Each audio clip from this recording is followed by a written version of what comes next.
It sure is nice to be able to watch the Jets and not really worry about a thing. A weekend awaits, and all the Jets need is just 1 point to wrap up the Central.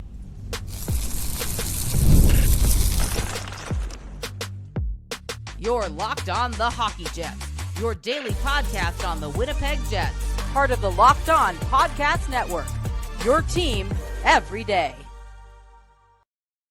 Hey friends, and welcome to tonight's episode of Locked On Winnipeg Jets, part of the Locked On Podcast Network, your team every day.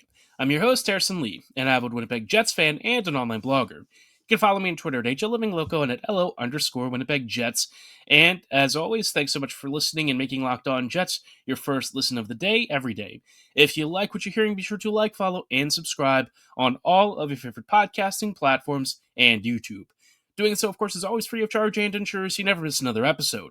Most of all, though, we just love and appreciate your support. Tonight's episode, obviously, there is a lot of pre-playoff stuff to kind of chat about. Some broad strokes to paint and maybe some excitement. For the Jets, not really a lot to be worried about. Things have really fallen into place. This is probably about the time that you can all kick your feet back, relax a little bit. Maybe you're following some of the other teams. Maybe you are watching some of the chaotic playoff races unfold. Maybe you are just hoping that the Jets take care of business and not only clinch their Central Division banner for the first time ever, but maybe they get one step closer to the President's Trophy. We'll chat about that on all of tonight's episode in just a brief moment, but before we do, did want to let you know that today's episode is brought to you by FanDuel. Right now, new FanDuel customers can get $200 or $250 in bonus bets if your first $5 bet wins. Stay tuned to hear more about how FanDuel can help you take advantage of the playoffs with some big victories of your own. Now, like I said, the Jets obviously played a big game on Thursday, really one of the biggest games in franchise history. And so, you think about what this weekend could even really be for the Jets, and it's pretty relaxed, for a team that still has work to do and obviously needs just 1 point to clinch the Central. Is anyone really sweating at this point? I think we're all pretty relaxed. I'm feeling good about it. I really came into Thursday feeling pretty good about that game, to be honest. After what I saw the Jets do to the Blues, I was like, yeah, the pressure of the moment doesn't really get to the team. I think that they have proven time and again this year that compared to last season, how they've played the last month or so, it's a huge contrast, right? Last year, I said this before on a previous episode, but yeah, like their 8-game winning streak or whatever it was a little illusory. They really weren't playing like a top team in a number of those games. They did embarrass the Avs right at the end of the season, but like we all kind of did feel that it was a little suspicious, right? That there was something off about it, as if there was no way the Jets were really about to do this in the playoffs.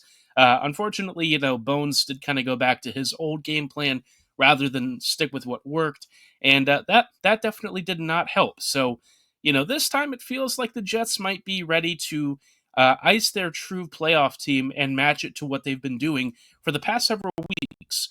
I don't quite know if the lineups are going to 100% match what we're seeing now. I would like something like this to be his approach. I think Arneal is pretty close to what he wants the team to be.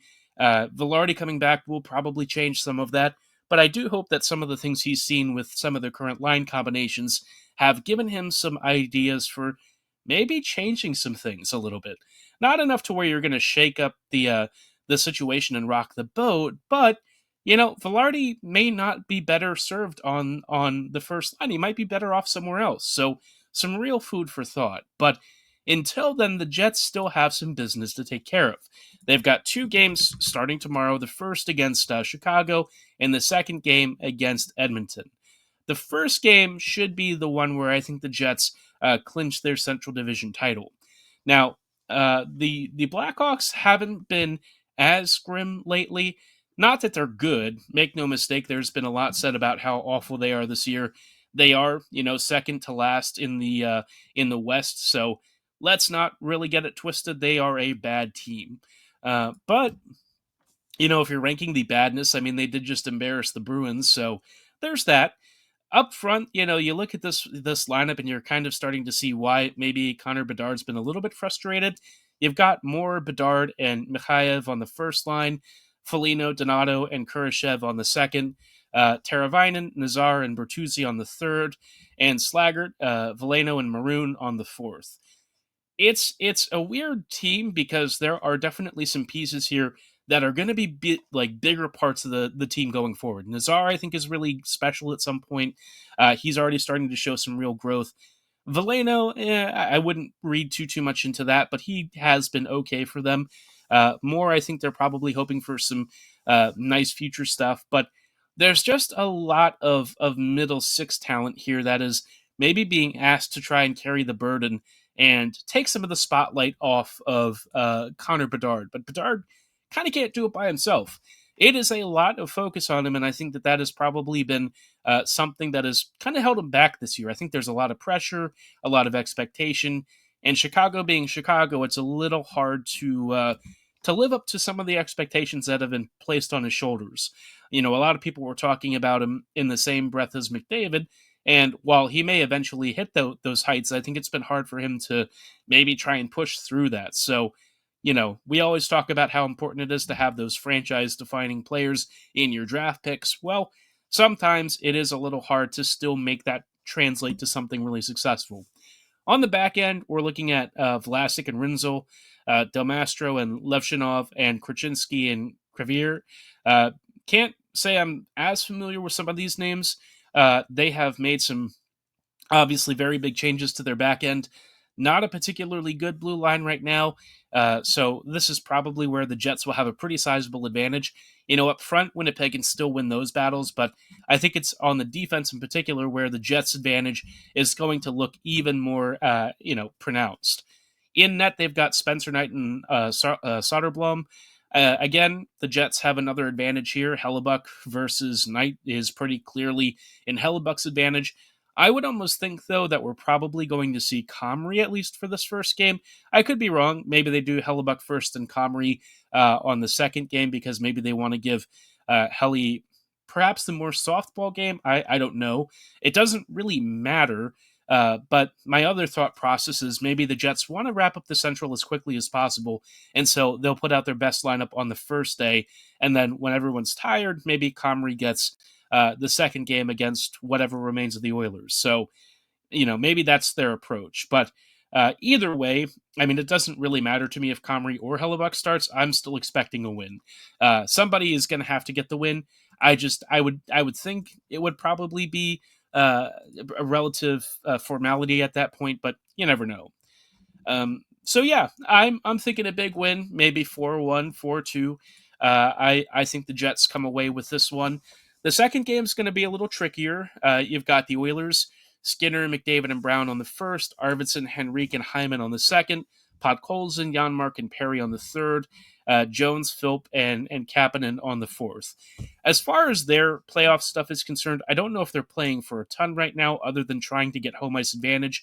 It's going to be a little tricky because the Kings have taken a fairly sizable gap now with just a few games remaining.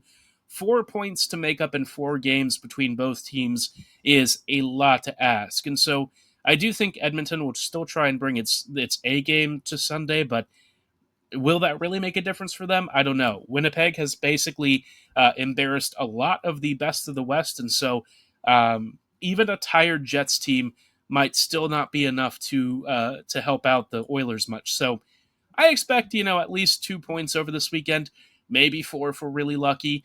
If so, it does help in another race that the Jets are trying to go for. That, in fact, is the President's Trophy race. We'll chat about how close the Jets are to their first ever President's Trophy in just a brief moment. But before we dive into that, did want to let you know about our friends and partners at FanDuel. The NBA playoffs are almost here, and FanDuel is giving new customers an incredible way to get in on the action. Right now, when you join FanDuel and place your first $5 bet, you'll get $250 in bonus bets if your bet wins. FanDuel is super easy, it's convenient, and it tracks everything from three-pointers to steals to assists. Doesn't matter if there's a stats category that you're tracking, FanDuel's probably got it, and you can bet on all of your favorite players and props to make the most of it. The same can be said for hockey. Saves, of course, is always a big one. Shots on goal, goals, points, whatever. they've got it tracked, and they can help you win big, whether it's both basketball or hockey, as we are getting into the playoffs. And when you win, you can get paid super quickly. So this is a great opportunity. Don't miss out. Head to fanduel.com right now and claim your $250 in bonus bets today.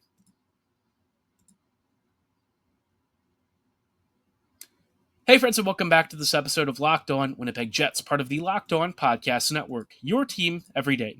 Every day, thank you so much for rejoining us on tonight's episode as we are chatting a little bit about some fun stuff. You know, the Jets are obviously still working on trying to get their Central Division wrapped up, but amidst all of that, they are also fighting for, well, let's be real, the President's Trophy. And I didn't know that they even could reach these heights at the start of the season.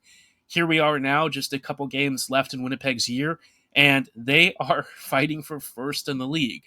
Unlike the Central, though, it's going to be a little harder to clinch the President's.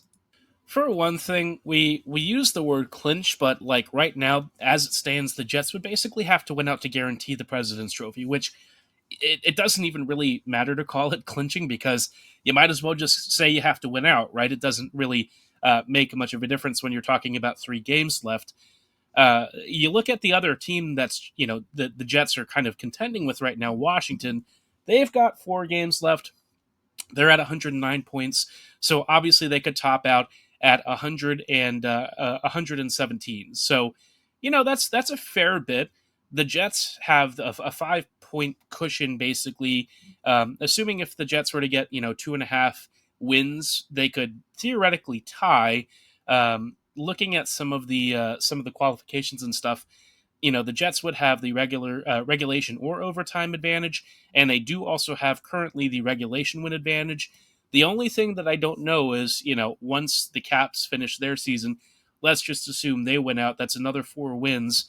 That could be a little bit stiffer, right? The Jets probably need to keep pace and basically win out most of their schedule. So, for all intents and purposes, assuming that Washington does have a relatively decent end to their season, the Jets probably need at least 2 wins here out of their next 3 games. 2.5 wins, if you want to call it that. An overtime loss in there probably helps add, a little bit more insurance. 117 points feels pretty close to getting it done, but again, you would really need the Caps to drop at least 1 game in regulation here somewhere in their next 3. If they do that, that is a much more comforting thought. The Jets, man, really leaning on that 15-1 start that they had earlier this year. If somehow the Jets don't quite get the President's Trophy nailed down, I will be a little bit sad. The President's Trophy is one of those things where, people always talk about it being a curse. For me, I'm not really the superstitious type. I don't have like any particular special behaviors or things that I do as a fan because I feel like it makes a difference, right? It's not really that big of a deal. But, a lot of people always talk about the President's Trophy curse. For me, I think it's just a really special reward for what has been an incredible season for a given team. And for the Jets, a President's Trophy really would feel like a fitting conclusion to what has been arguably the best overall regular season the Jets have ever had in this modern franchise iteration. And what's kind of funny about it is I feel like there were some ways where 17 and 18 was a better season, but when you look at the amount of milestones and things that the Jets are in line to win this year, and the career seasons that players are having, Hellebuck maybe about to sweep a bunch of trophies, including Winnipeg's first ever Hart Trophy, it's a little hard for me to kind of call other seasons better than this. And if they add not only a Central Division banner and a Western Conference banner, but also a President's Trophy, we may never see a season this good for Winnipeg as long as we live. I mean, that's just the truth of it. It is hard enough to win, just a couple of these awards, let alone one. But having all of them in a single season is, I think, in my mind, a truly extraordinary circumstance. And at that point, you just feel like you got to get your name on the cup. If you don't, it just somehow feels like not really wasted promise, but it just feels like an unfulfilled reward for what has been a truly special run from Winnipeg. One of the best teams that we've ever seen this franchise put out there. And sure, maybe this year's league picture was perhaps weaker in some ways than it's been in previous years. I don't really feel like that takes away from Winnipeg's accomplishments at all. It's been a very special season, and for a team that constantly gets derided as being a market where nobody wants to stay and nobody wants to come here, everyone always says no on the no trade clauses. Well, guess what? One of the players that committed to signing long term with this team, the team that drafted him, has been spearheading the way towards getting the Jets to their second real shot at a cup. So, maybe it's time for the haters to piss off a little bit.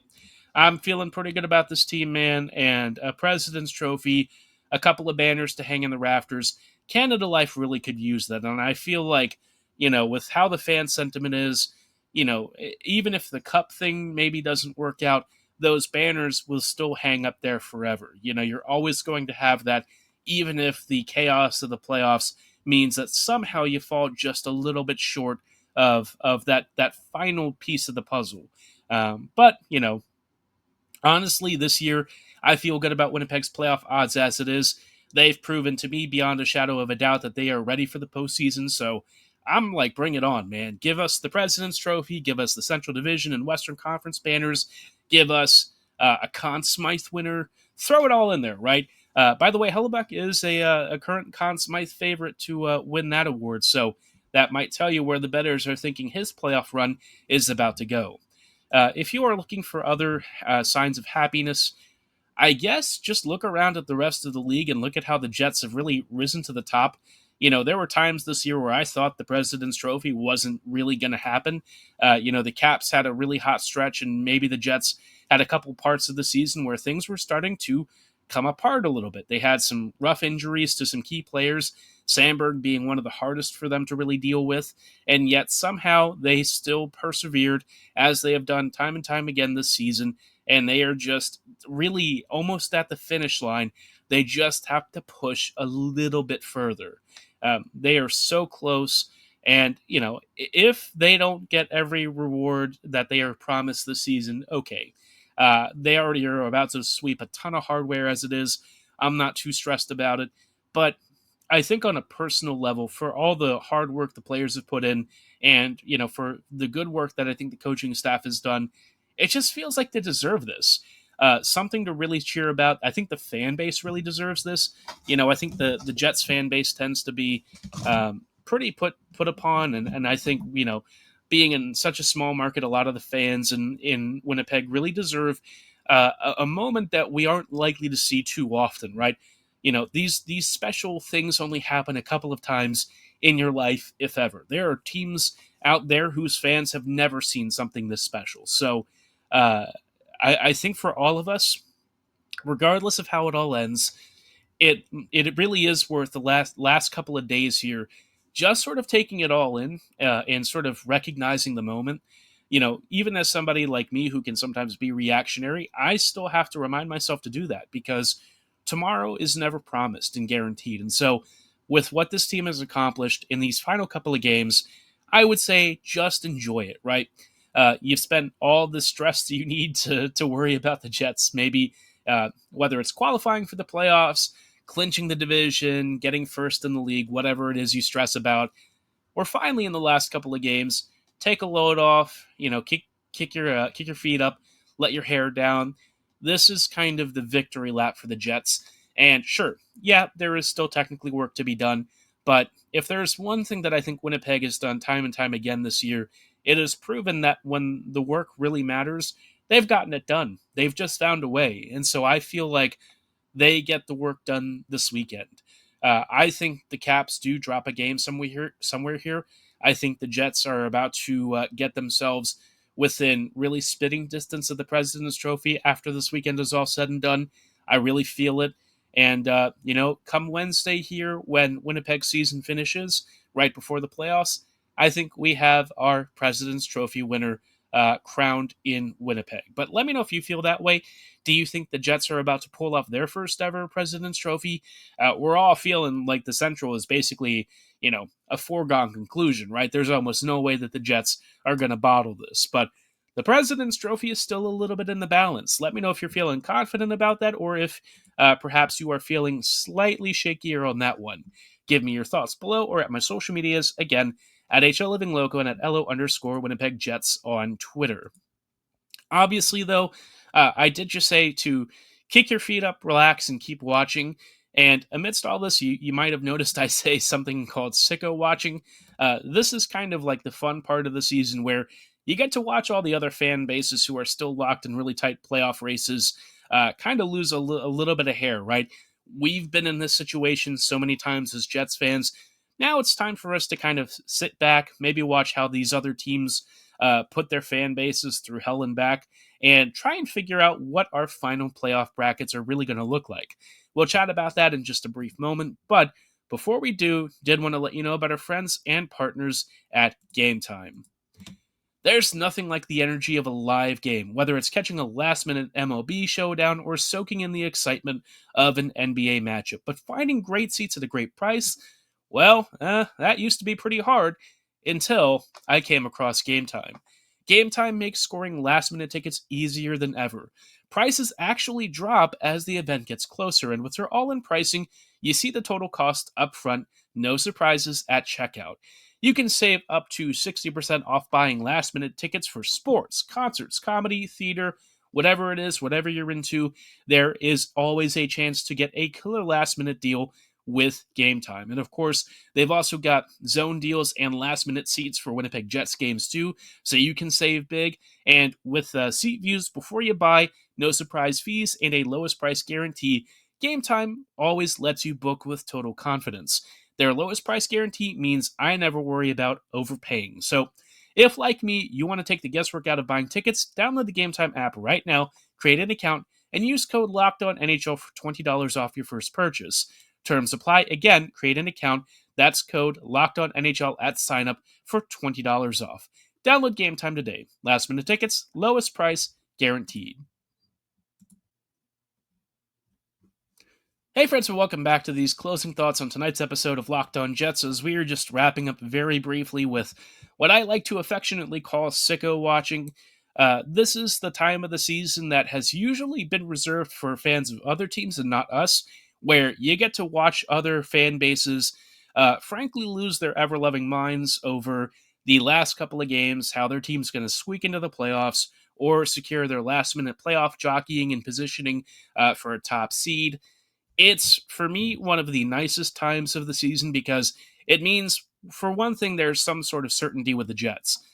Usually, when it has been us, it's not been a happy time, right? We've usually been very stressed, or either the Jets are out of the playoffs or their positioning is basically locked up, and it's not for a good reason.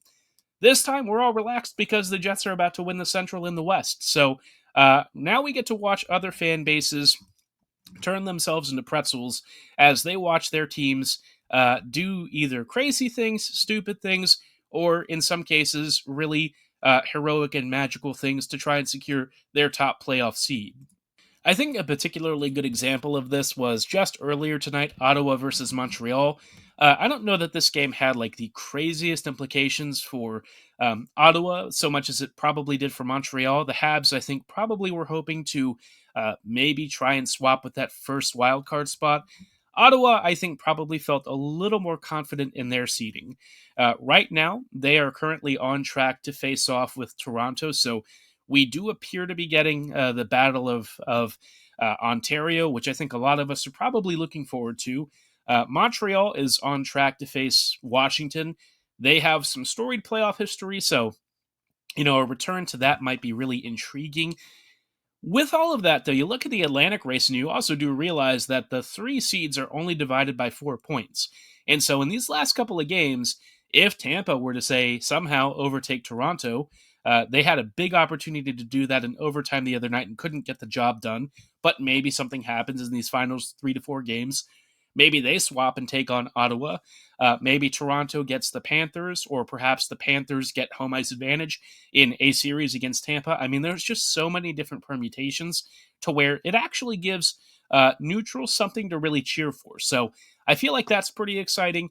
The Metro race, not exactly that intriguing. Washington locked that up ages ago, and it's not like Carolina or New Jersey are really playing for anything. So at this point, if you are interested in anything, maybe you just want to see if something happens where maybe Montreal somehow like crazily crashes out. There is still time for one of New York or the Blue Jackets or even the Red Wings to try and close the distance. Technically, the Islanders aren't necessarily out of it either. So when I say New York, I do mean the Rangers. The Isles have another game in hand on some of those teams, but I mean, they're like, a good 8 or so points back. They're not really in this conversation, but the others might still have a technical chance if Montreal can't close the deal. So, Eastern Conference race, pretty friggin' interesting. In the Western Conference, not a ton that I would say is like, the most insane to watch. I will say that the LA versus Edmonton battle could be very interesting for home ice advantage. I feel like this year's LA team, just for me, feels stronger than in previous seasons. And so for them having home ice advantage against Edmonton might make a really big difference in that opening round of the playoffs. The race that's probably the most interesting for all of us, though, is definitely the wild card spots. Minnesota right now is getting its teeth kicked in by the Flames 3-0. That is a really huge result.